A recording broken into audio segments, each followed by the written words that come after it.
ಆತ್ಮೀಯ H16 news ವೀಕ್ಷಕರೇ, ನಾನು ನಿಮ್ಮ ಎಂ ಆಯಿತು ಮಲ್ಲಪ್ಪ ಜೋತವರ. ಆತ್ಮೀಯರೇ, ನಮ್ಮ ಶ್ರೀರಾಮುಲು ಅವರ ಪ್ರಕಾರ ಮಧ್ಯಂತರ ಚುನಾವಣೆ ನಿಶ್ಚಿತ ಹೌದಾ, ಆಗ್ತದಲ್ಲ, ಯಾಕೆ ಅನ್ನೋ ಅನೇಕ ಪ್ರಶ್ನೆಗಳು.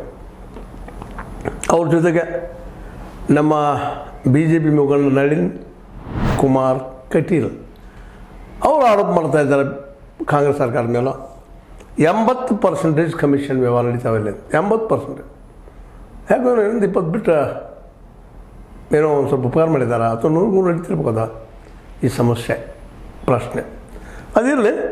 ಇನ್ನು ಕಾಂಗ್ರೆಸ್ನೊಳಗೆ ಬೆಂಕಿ ಹಚ್ಚಿ ಉರಿಯಾಗೈತಿ ಅನ್ನೋಂಗೆ ನಮ್ಮ ವಿ ಸೋಮಣ್ಣವ್ರು ಹೇಳ್ತಾರೆ. ಒಂದು ಅದೇ ಕಾಲಕ್ಕೆ ನಿಮಗೆ ಗೊತ್ತಿದ್ದಂಗೆ ನಮ್ಮ ಏನಪ್ಪ ಗೋವಿಂದ ಕಾರಜೋಳ ಅವರು ಡಿಸೆಂಬರ್ಗೆ ನಮ್ಮದು ಸರ್ಕಾರ ಅಂದರೆ BJP ಸರ್ಕಾರ ಅಂತ ಹೇಳ್ತಾ ಇದ್ದಾರೆ. ಇವರೆಲ್ಲ ಹೇಳೋದು ನೋಡಿದರೆ ಇದೇ ಕಾಲಕ್ಕೆ ಇನ್ನೊಂದು ಡೆವಲಪ್ ಆಗ್ಯದ. 40 ಜನ ಶಾಸಕರೊಂದಿಗೆ ಸುರ್ಜೇವಾಲಾ ಒಂದು ಮೀಟಿಂಗ್ ಮಾಡ್ತಾ ಇದ್ದಾರೆ ಅನ್ನೋದು ಸುದ್ದಿ. ಇವೆಲ್ಲನೂ ಗಮನಿಸಿದಾಗ ನವೆಂಬರ್ದಲ್ಲಿ DKC ಜೊತೆಗೆ ಸಿದ್ದರಾಮಯ್ಯ ನಡುವಿನ ಮುಖ್ಯಮಂತ್ರಿ ಕದನ ತಾರಕಕ್ಕೆ ಇರ್ತದನ, ಮುರಿದು ಬೀಳ್ತದನ ಅನ್ನುವಂಥ ಅನೇಕ ಪ್ರಶ್ನೆಗಳು ಹೇಳ್ತಾ ಇದ್ದಾವೆ.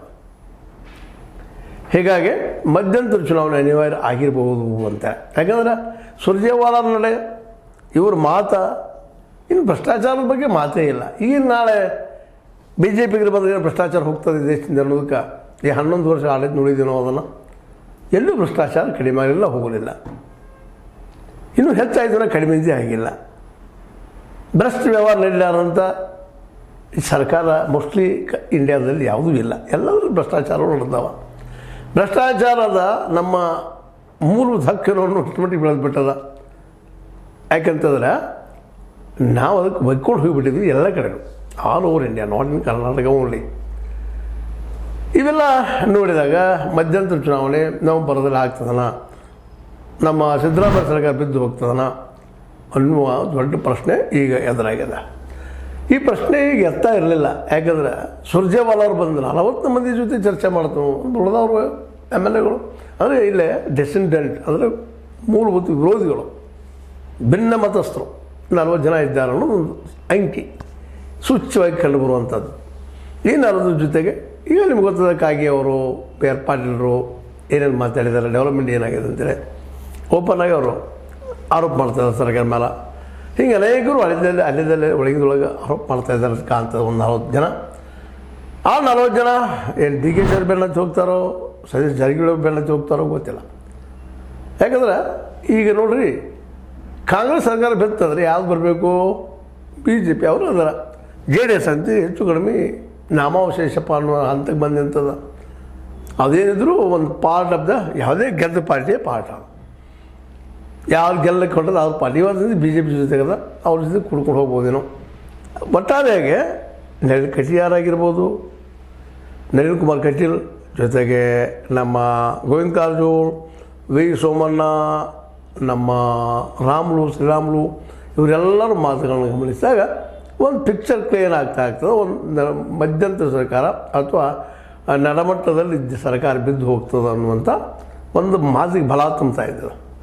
ಬಾಯಿಗಾರ ಹೇಳಿ ನಿಮಗೆ ಬಲ ತುಂಬ ಕಾಲ ಸುರ್ಜೇವಾಲಾ ಅವ್ರು ಮಾತಾಡೋದು, ಅವ್ರ ಸಮಸ್ಯೆ ಸಾಲ್ವ್ ಮಾಡೋದು, ಅವ್ರಿಗೆ ಏನು ಬೇಕು ಹೇಳೋದು, ಲಾಲಿಪಾಪ್ಗಳು ಸಮಾಧಾನ ಮಾಡೋದು. ಅವ್ರು ಏನಪ್ಪ ಜನಕ್ಕೆ ಒಳ್ಳೇದು ಮಾಡಬೇಕು, ಈ 40 ಜನ ಇದ್ದವರು ಮತ್ತೇನು ಮಾಡಬೇಕು ಅಂತಲ್ಲ, ನಮಗೆ ಕಮಿಷನ್ ಕಡಿಮೆ ಬರಲಿಕ್ಕತ್ತದ ಅನ್ನುವಂಥ ಆರೋಪ ಇದಾವೆ. ನಮಗೇನು ಕೆಲಸ ಕೊಡ್ತಾಯಿಲ್ಲ, ಅನುದಾನ ಇಲ್ಲ, ಮತ್ತೇನಿಲ್ಲ. ಅನುದಾನ ಎದಕ್ಕಪ್ಪ ಅಂತಂದ್ರೆ ಅಲ್ಲಿ ಕಮಿಷನ್ ಹೊಡಿಸಲಾಗಿಲ್ಲ ಅಂತ ಬಿಡಿ ಹೇಳೋಕ್ಕಾಗಿಲ್ಲ. ಒಂದಿಷ್ಟು ಕೆಲಸ ಮಾಡೋದು, ಉಳಿದಂತೆ ಪರ್ಸೆಂಟೇಜ್ ಇರ್ತದೆ ವ್ಯವಹಾರ. ಈಗ ನಮ್ಮ ನಳಿನ್ ಕುಮಾರ್ ಕಟೀಲ್ ಅವರು ಬಂದಂಥ ಅನುದಾನದಾಗ 80% ಖರ್ಚು ಮಾಡ್ತಾರೆ ಅವ್ರು ಆರೋಪ ಮಾಡ್ತಾರೆ. ಅದೆಷ್ಟೋ 80 ಆಗ್ಬೋದು, 60 ಆಗ್ಬೋದು, 40 ಆಗ್ಬೋದು, 30 ಆಗ್ಬೋದು, 20 ಆಗ್ಬೋದು. ಆದರೆ ಪರ್ಸೆಂಟೇಜ್ ಇಲ್ಲದ ಯಾವುದೇ ಒಬ್ಬ MLA, ಯಾವುದೇ ಪಾರ್ಟಿ MLA ಕೆಲಸ ಮಾಡ್ತಾರೆ ಅನ್ನೋದು ಸುಳ್ಳು. ಹಂಗಾಗಿಬಿಟ್ಟಿದೆ. ಅಷ್ಟು ಘನಗಂಭೀರವಾದ ಆರೋಪ ಆಗ್ಯದ. ಹೀಗಾಗಿ ಈ ಕಮಿಷನ್ ಸಿಗಲಾರಕ್ಕೆ 40 ಮಂದಿ ಇದ್ದಿದ್ದಾರೆ. ಈ 40 ಮಂದಿ ಓಡಿ ಹೋದ್ರೆ ನಮ್ಮ ಸರ್ಕಾರ ಬೀಳ್ತದೆ ಅನ್ನೋ ಖಾತರಿಯಿಂದಾಗೆ ಸುರ್ಜೇವಾಲಾ ಅವರು ಕರೆಸಿ ಮಾತಾಡಲಿದ್ದಾರೆ. ಅದೇ ಕಾಲಕ್ಕೆ ಇವರು ಅವ್ರಿಗೆ ಭೇಟಿಯಾದಾಗ ಇವರು ಪ್ರಯತ್ನ ಮಾಡ್ತಾಯಿದ್ದಾರೆ. ಇದು ಒಬ್ರಿಗೆ ಕೂಡ ಅದ ರೀ, ಸರ್ಕಾರಕ್ಕೆ ಇಡೋದು, ತೊಗೊಳೋದು, ಅಧಿಕಾರ ಬಂದಂತ ಗೊತ್ತದ. BJP ಕಾಂಗ್ರೆಸ್ ಮಾಡ್ಲಿಕ್ಕೆ ಅದು ಕೆಲಸ, ನಾಳೆ BJP ಮಾಡ್ತದೆ, JDS ಅವ್ರು ಮಾಡ್ತಾರೆ. ಇದು ಉದ್ಯೋಗ ಆಗಿದೆ. ರಾಜಕೀಯ ಒಂದು ಉದ್ಯೋಗಪ್ಪ, ದುಡ್ಡು ಹಾಕಿ ದುಡ್ಡು ತೆಗೆದು ವ್ಯಾಪಾರ ಕೇಂದ್ರ. ಇವೆಲ್ಲ ಗಮನಿಸಿದಾಗ ಸರ್ಕಾರ ಮಧ್ಯಂತರ ಚುನಾವಣೆ ಘೋಷಿಸ್ತಂದ್ರೆ ಒಂದು ಮತದಾರ ದುಡ್ಡು ಯಾರದು ಎಲೆಕ್ಷನ್ ಆಗಬೇಕು ಎಷ್ಟು ಖರ್ಚು ಬರ್ತದೆ? ಒಂದು ಕ್ಷೇತ್ರಕ್ಕೆ ಮಿನಿಮಮ್ ಒಬ್ಬೊಬ್ಬ 10 ಕೋಟಿ ರೂಪಾಯಿ ಖರ್ಚು ಮಾಡ್ತಿರ್ತಾನೆ.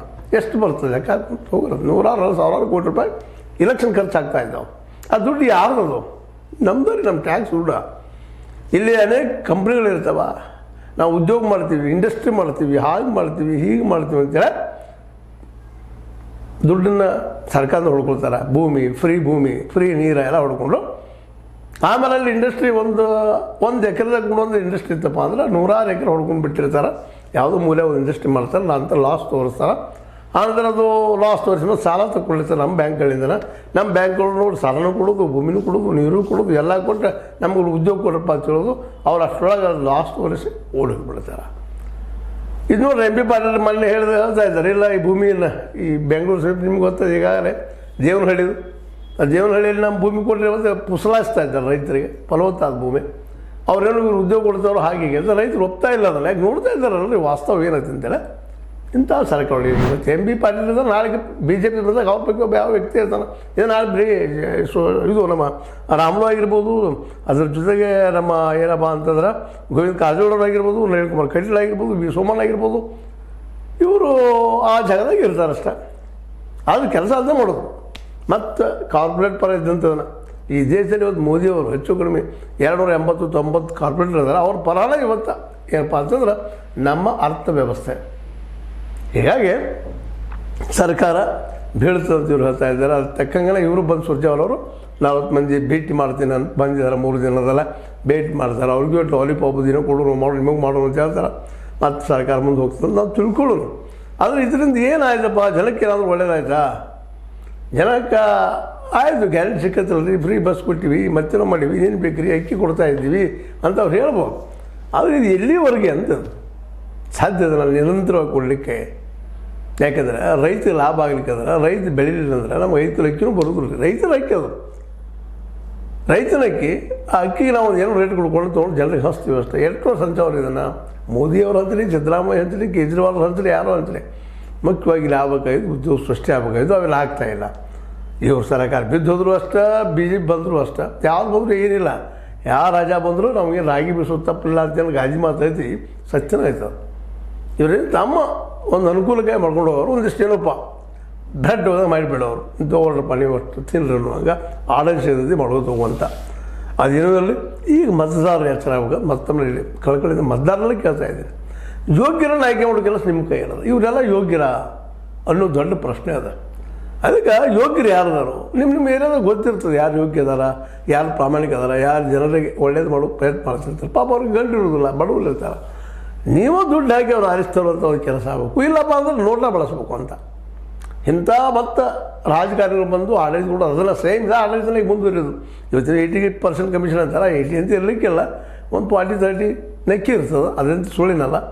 ಈ ಒಟ್ಟಿನಲ್ಲಿ ಏನಪ್ಪ ಅಂತಂದ್ರೆ ಈ ಕಮಿಷನ್ ಇಲ್ಲದೆ ವ್ಯವಹಾರ ಮಾಡೋದು ಜನ ಬರಬೇಕಾಯ್ತಪ್ಪ ಅಂತಂದ್ರೆ ನಾವು ಯೋಗ್ಯರನ್ನ ಅವರಿಂದ 500,000 ರೂಪಾಯಿ ತೊಗೊಳ್ಳಾರ್ದ, ಸಾರಾಯಿ ಕುಡಿಲಾರ್ದ ನಾವು ಮತ ಹಾಕಿದ್ರೆ ನಿಶ್ಚಿತವಾಗಿ ಒಳ್ಳೆಯ ಆಡಳಿತ ಬರ್ಬೋದು. ಅದು ಬರೋದು ಕನಸು ಹೌದು, ಅದು ನಾವು ಹೇಳ್ಬೋದು, ಆದರ್ಶದ ಕನಸಲ್ಲಿ ಅದು ಅಂತೇಳಿ. ಕನಸು ಕಾಣಬೇಕಲ್ಲ ನಾವು. ನಮಗೆ ಇವೆಲ್ಲ ಭ್ರಷ್ಟಾಚಾರ ಹೋಗ್ಬೇಕಾಯ್ತು, ಬದಲಾವಣೆ ಆಗಬೇಕಾಯ್ತು, ನಮ್ಮ ಏನಪ್ಪ ನಮಗೆ ಮಾರ್ಕೆಟ್ ಬರಬೇಕಾಯ್ತು. ರೈತ ಇವ್ರು ಎಂದೂ ಮಾರ್ಕೆಟ್ ಕೊಡೋದಿಲ್ಲ ರೀ. ಈಗಿದ್ದ ಸರ್ಕಾರ ಯಾವುದೂ ಬರಲಿ, BJP ಕಾಂಗ್ರೆಸ್ ಇರಲಿ, ರೈತಗ ಇದೇನು ಸಪೋರ್ಟಿಂಗ್ ಪ್ರೈಸ್ ಕಾನೂನುಗಳು ಮಾಡೋದೇ ಇಲ್ಲ ಯಾರೋ ಬಂದರು, ಮತ್ತು ಉದ್ಯೋಗ ಸೃಷ್ಟಿ ಮಾಡೋದೇ ಇಲ್ಲ ಅನ್ನೋದು ಈಗ ಪ್ರೂವ್ ಆಗ್ಯದ. ಹೀಗಾಗಿ ಒಟ್ಟಿನಲ್ಲೇ ಮಧ್ಯಂತರ ಚುನಾವಣೆ ಬರ್ತದಿಲ್ಲ ಗೊತ್ತಿಲ್ಲ, ಆದರೆ ಮತದಾರರಿಲ್ಲಾದರೂ ಎಚ್ಚರಾಗಿಲ್ಲ ಅನ್ನೋದು ನಮ್ಮ ಒಂದು ವಾಹಿನಿಯ ಕಳಕಳಿ ಮನವಿ. ಯಾಕಪ್ಪ ಅಂದ್ರೆ ನೀವು ಎಚ್ಚರ ಆದ್ರೆ ನೀವು ನಿಮ್ಮ ಏನಪ್ಪ ಅಂದ್ರೆ ಭವಿಷ್ಯ ಕಟ್ಕೊಳ್ಳೋದು. ಇಲ್ಲಿ ಯಾರ್ದು ಭವಿಷ್ಯ ಕಟ್ಟಲಿಕ್ಕೆ ಸಾಧ್ಯ ಇಲ್ಲ, ಕಟ್ಟೋದು ಇಲ್ಲ ಅನ್ನೋದು ಕಳೆದ 75 ವರ್ಷ ನೋಡ್ತಾ ಬಂದಿದ್ವಿ. ಈ BJP ಬಂದಾರೆ, ಇವ್ರದ್ದು ಅಷ್ಟೇ, ಹಿಂದೆ ಕಾಂಗ್ರೆಸ್ ಅವ್ರದ್ದು ಅಷ್ಟೇ, ಕರ್ನಾಟಕದ ಈ ಕಾಂಗ್ರೆಸ್ ಅವರು ಇದ್ದಾರೆ. ಅದೇನೋ ಗ್ಯಾರಂಟಿ ಕೊಟ್ಟಿದ್ದಾರೆ ಅನ್ನೋ ಸಮಾಧಾನ ಬಿಟ್ಟರೆ ಉಳಿದಿಲ್ಲ ಇಟ್ಟಿದ್ದೇನೆ. ಯಾಕಪ್ಪ ಅಂತಂದ್ರೆ ಆರತಿ ಪೂಜೆ ಬೇಡ ರೈತರು ಹೇಳಿದ ಕಾವೇರಿ ಆರತಿ ಅದು ಮಾಡ್ತೀವಿ ಅಂತಾರೆ ಡಿ ಕೆ ಶಿವಕುಮಾರ್ ಅವರು. ಅದೇ ಕಾಲಕ್ಕೆ ದೇವನಹಳ್ಳಿ ಭೂಮಿಯನ್ನು ಬೇಡಪ್ಪ ಕೊಡಬೇಡ್ರಿ ಕಾರ್ಪೊರೇಟ್ಗಳು ಅಂತ ಹೇಳ್ತಾರೆ, ನಾವು ಕೊಡ್ತೀವಿ ಅಂತ ಇದ್ದಾರೆ. ಮತ್ತು ಇವರೇನು ಭಿನ್ನ ಅದಾರ BJPಗಿಂತಲೂ ಅನ್ನೋ ದೊಡ್ಡ ಪ್ರಶ್ನೆ ಈಗ ರೈತರ ಮುಂದದ. ಈ ದೇಶದ ರೈತರು ಜೊತೆಗೆ OBC ಜನ, ಅದರ ಹಿಂದುಳಿದ ಜನ ಜೊತೆಗೆ SC ಮತ್ತು ST ಅವ್ರ ಜೊತೆಗೆ ಮೈನಾರಿಟಿ ಕೂಡಿದರೆ ನೀವು 80-90% ಆಗ್ತೀರಿ.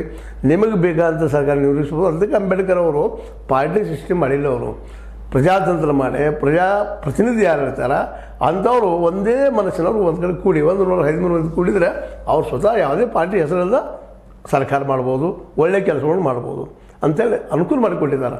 ಅದ್ರ ಜೊತೆಗೆ ನಮಗೆ ಇನ್ನೊಂದು ಅನುಕೂಲ ಏನು ಮಾಡಿಕೊಟ್ಟಾರಪ್ಪ ನಮ್ಗೆ ಎಲೆಕ್ಷನ್ ಕಮಿಷನ್ದವರು ನೋಟಾ ಒಂದು ಕೊಟ್ಟಿದ್ದಾರೆ. ನೋಟಾ ಇದು ಅಯೋಗ್ಯರನ್ನು ಹೊರಗೆ ತೆಗೆದು ಹಾಕೋದಕ್ಕಾಗಿ. ಅಯೋಗ್ಯರು ನಿಂತಂಥವ್ರೆಲ್ಲ ಅಯೋಗ್ಯರಿದ್ರಪ್ಪ ಅಂದ್ರೆ ಭ್ರಷ್ಟರಿದ್ರು ಅಂತ ನಿಮ್ಗೆ ಅನಿಸಿದ್ರೆ ಮತದಾರರಿಗೆ ನೋಟಾ ಬಳಸಿಬಿಡ್ರಿ. ನೋಟಾ ಈ ಉಳಿದವ್ರಿಗಿಂತಲೂ ಹೆಚ್ಚಾಗಿ ಬಂತಾದ್ರೆ ಆಟೋಮೆಟಿಕ್ಕಾಗಿ ಉಳಿದವ್ರೆಲ್ಲ ರದ್ದಾಗಿ ಹೋಗ್ಬಿಡ್ತಾರೆ. ಇನ್ನೊಮ್ಮೆ ಅವ್ರು ಎಲೆಕ್ಷನ್ ಇಲ್ಲಿಗೆ ಬರೋದಿಲ್ಲ, ಹೊಸ ಜನ ಬರಬೇಕಾಗ್ತದೆ. ಇಲ್ಲ ಯೋಗ್ಯರನ್ನು ನಿಲ್ಲಿಸ್ರಿ, ಪ್ರಾಮಾಣಿಕರನ್ನು ನಿಲ್ಲಿಸ್ರಿ, ಹುಡುಕ್ರಿ ಅವ್ರನ್ನ. ನೀವು ಹುಡ್ಕೊಂತ ಶಕ್ತಿ ನಿಮ್ಮಲ್ಲದ. ಯಾವ ಒಳ್ಳೆಯವ ಯಾವ ಕೆಟ್ಟವಲ್ಲ, ಇಷ್ಟು ಮಾತ್ರ ಒಳ್ಳೆಯವ ಕೆಟ್ಟ ನಿಮಗೆ ಗೊತ್ತಾಗೇ ಆಗ್ತದೆ. ಇನ್ನುಳಿದವ್ರು ಅದೇ ರೀತಿ ಇರ್ತಾರೆ. ಅದನ್ನು ಹುಡುಕಾಡಿಕೊಂಡು ಯೋಗ್ಯರನ್ನ ಆರಿಸಿ ಇವತ್ತು SR ಪಾಟೀಲ್ SR ಹಿರೇಮಠರಂಥವ್ರಾಗಿರ್ಬೋದು, ನಮ್ಮ ಮೇಧಾ ಪಾಟ್ಕರ್ರಂಥವ್ರಾಗಿರ್ಬೋದು, ನಮ್ಮ ಅದೇ ಆ ಕಾಲಕ್ಕೆ ರಾಮಯ್ಯನವರಾಗಿರ್ಬೋದು, ಅನೇಕ ಜನ ಬರ್ತಾ ಇದ್ದಾರೆ. ಜೊತೆಗೆ ಇನ್ನೂ ಅನೇಕ ಒಳ್ಳೆಯ ಜನ ಇದ್ದಾರೆ. ಅಂಥವ್ರು ಆರಿಸಿ ವಿಚಾರ ನಿಮ್ಮದಾಗ್ಯದ. ನೀವು ಮಾಡಿದ್ರೆ ಆಗ್ತದೆ ಇದು ಬದಲಾವಣೆ. ಇಲ್ಲಾಂದ್ರೆ ಹಿಂಗೆ ರೀ ಈಗ ಸರ್ಕಾರ ಬರ್ತದೆ ಮತ್ತು BJP ಬರ್ತದೆ, ಅವರು 5 ಮಂದಿ ತೊಗೊಂಡು ಮಾಡ್ತಾರೆ. ಆಮೇಲೆ ಅವರು ಪರ್ಮನೆಂಟ್ ಉಳಿದಿಲ್ಲ, ಅಲ್ಲಿ ಕಾಣಿಸೋ ಆಗ್ತಾವೆ, ಅಲ್ಲಿ ಅದು ಬಿದ್ದು ಹೋಗ್ತದೆ. ಇದು ನಿರಂತರ ಹಿಂಗೆ ಇರೋದನ್ನು ಬದಲಾವಣೆ ಮಾತ್ರ ಆಗೋದಿಲ್ಲ. ಸೊ ಮತ್ತು ಏನು ಗ್ಯಾರಂಟಿ ಅಂತ ಒಂದು ಕೆಲವೊಂದಿಷ್ಟು ಹೋಗೋದು ನಿಮ್ಮನ್ನು ಮೋಸ ಮಾಡ್ತಾರೆ ಅನ್ನೋ ಮಾತ್ರ ಅಷ್ಟು ಸತ್ಯ ಅಂತ ಹೇಳ್ತಾ, ನಮಗೆ ಉದ್ಯೋಗ ಸಿಗಬೇಕಾಗಿತ್ತು, ಭ್ರಷ್ಟಾಚಾರ ಹೋಗ್ಬೇಕಾಗಿತ್ತಪ್ಪ ಅಂದ್ರೆ ಈಗಿದ್ದ ವ್ಯವಸ್ಥೆ ಬದಲಾಗಬೇಕು. ಅದನ್ನು ಬದಲು ಮಾಡೋರು ಯಾರು? ಮತದಾರ ಚಿಂತಕನಾಗಿರಿ, ಶಾಣರಾಗಿರಿ, ಜಾಣರಾಗಿರಿ, ಎಲ್ಲರೂ ಶಿಕ್ಷಣ ಸಿಗುವಂಥ ವ್ಯವಸ್ಥೆ ಮತ್ತು ಪ್ರತಿಯೊಬ್ಬ ಉದ್ಯೋಗ ಸಿಗುವಂಥ ವ್ಯವಸ್ಥೆ ಮಾಡಬೇಕಾಗಿದ್ದು ನಿಮ್ಮ ಕೈಯಲ್ಲದ. ಏನಂತೀರಿ ಇದಕ್ಕೆ ನಾನು ಹೇಳಿ ತಪ್ಪು ನಿಮಗೆ? ತಪ್ಪಲ್ಲ, ಸರಿ ಅಲ್ರಿ. ಲೈಕರ್ ಮಾಡಿ, ಡಿಸ್ಲೈಕರ್ ಮಾಡಿ ಮಾಡ್ತಾಯಿರಿ, ನಿಮ್ಮ ಅಭಿಪ್ರಾಯ ತಿಳಿಸ್ತಾ ಇರಿ ಅಂತ ಹೇಳ್ತಾ, ಮತ್ತು ಅದೇ ಕಾಲಕ್ಕೆ ಇದು ಶೇರ್ ಮಾಡಿರಿ, ಕಡೆಗೆ ಸಬ್ಸ್ಕ್ರೈಬ್ ಆಗಿ ನಿಲ್ಲಿಸ್ಬೇಡ್ರಿ. H60 ನ್ಯೂಸ್ ಅಥವಾ ಸಿದ್ದರಾಮಯ್ಯ ಸತ್ರ ಕೈಗಳಲ್ಲಿ ವಂದನೆಗಳು.